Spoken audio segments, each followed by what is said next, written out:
Yo, what's up, guys? Welcome to episode number 2 for my podcast. Today, I'm sitting in my car. So if you hear a little wind, it's due to the fact that all my windows are open, just so I don't sweat my entire wardrobe off currently, as it's like plus 27 degrees right now. But anyways, into the second episode, and I really wanted to talk about something that I'm super passionate about, which is self-growth and investing in yourself. And, investing in yourself, this term is so watered down. You've heard it a million times on social media. All these successful guys are telling you to do it. And I feel like most people kind of just brush it off like, okay, I agree with that. I think investing in yourself is important. And, I could get behind that. Yeah, probably. I'm going to share it on my story, but I'm not really going to do anything about it. And I feel like that's the shoes that a lot of people find themselves in today's society. And I wanted to I'm just kind of going off the top, but I just really wanted to elaborate on my stance on investing in yourself and a couple different ways you can do it to kind of make it tangible for you guys, potentially give you guys a few action steps. Because I know it can seem like such an abstract concept with this whole kind of era on social media of self-improvement and self-development. So I just wanted to kind of compare it, first of all, to other forms of investment. If you do invest currently, you might be investing in the stock market or real estate or any other type of financial investment or equity. And I'm arguing that investing in yourself is going to be the most important investment for most people in their current situation. Obviously, there's a place for real estate and stocks in your portfolio and other stuff too. In fact, I plan to have that stuff in my portfolio. But I think that the most important first investment you can make is in yourself. Because at the end of the day, you are your biggest asset, and improving your biggest asset is the highest leverage thing you can do, right? And as you improve yourself, the things around you start to improve, like your financial status, your relationships, your discipline, your personal life, all that stuff. And everything kind of stems from you, including your other investments, right? In order to put yourself in the best possible position to invest in real estate, invest in stocks, investing in yourself first is going to allow you to do that. And, like I said, there's so many different ways to do it. Such an abstract concept, and a lot of the ways are free. I think that's why people don't really take it seriously, because people often correlate money with value. And although that's true a lot of the time, there are some very, very impactful things you can do on your own to actually improve yourself and invest in yourself. Investments don't just have to be monetary. You can invest your time into yourself too. In fact, it's arguably more valuable than money. It is more valuable than money. So forms of self-investment, can look at daily habits. We were talking about meditation, has an endless list of benefits for you. Every like 99%, I'll say, of the top achievers in the world will attest to the fact that meditation has helped them in some way, shape, or form. It can definitely help you.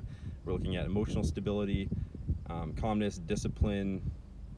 What are some other ones? Often people react to stimulus immediately without really having any space between stimulus and reaction. And this is very detrimental to a lot of people, because they're kind of controlled by the external circumstances in their life. If you're able to pause internally, mentally, when shit hits the fan, and kind of handle situations with more composure and calmness, you can really take control of life, really, no matter what the situation is. And meditation is a great tool to kind of build that space in between stimulus and response.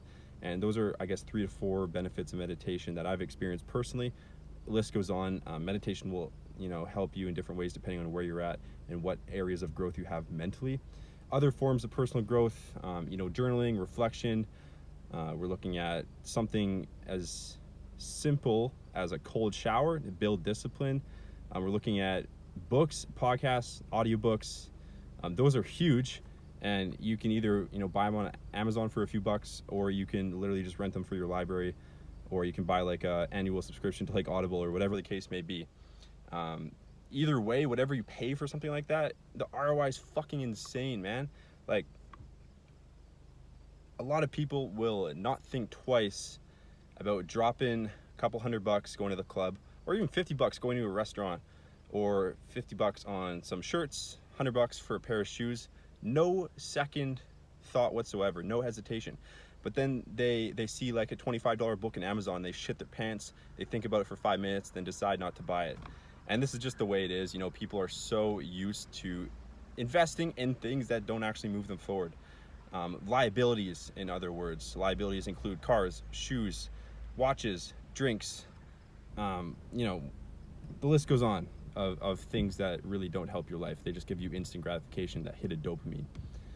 And investing in something as simple as a book, whether it's from your library, investing the 10 minutes it takes to drive there, investing the $10 it takes to buy one, investing in the subscription, that in itself can be worth, if you're primarily kind of looking at this video through a financial lens, that video or that investment could be worth millions of dollars to you. On the book Think and Grow Rich, it literally says on the cover, this book could be worth $1 million to you. And the reason why that is because if you apply the principles in that book to your life the way it tells you to, you could literally make $1 million. Like these guys don't fuck around.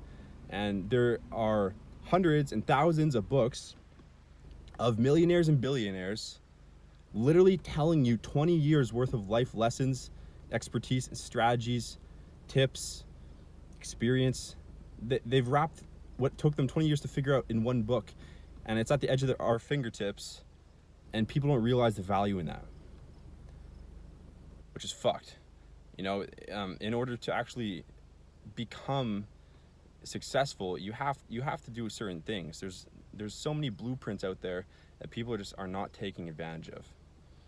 And this power, this untapped power, is really kind of the weakest link in the chain in terms of achieving your goals. If you don't do it, right? If you don't do what these people tell you to do, it's going to be very hard to achieve, you know, what you want to.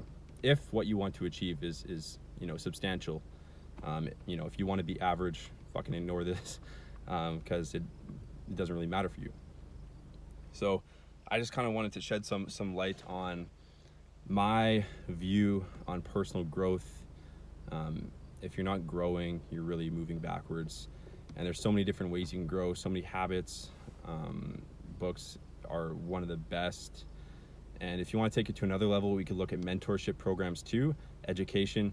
Now, post-secondary is a form of, you know, investment into education.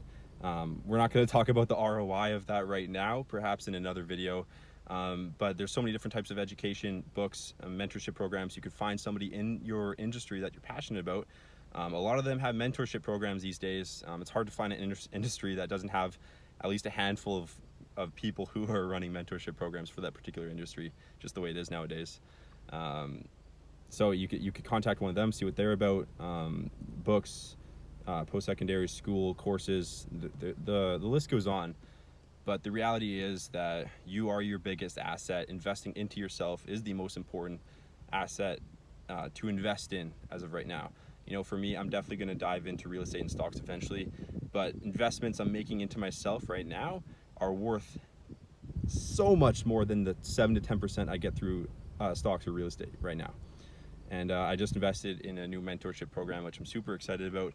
And one thing I've realized is it's super important. This I could potentially dive into more on another video too. I'll wrap it up shortly. But investing in assets first rather than liabilities. You know, it's a huge temptation to start absolutely indulging on liabilities once you start making a little bit of money.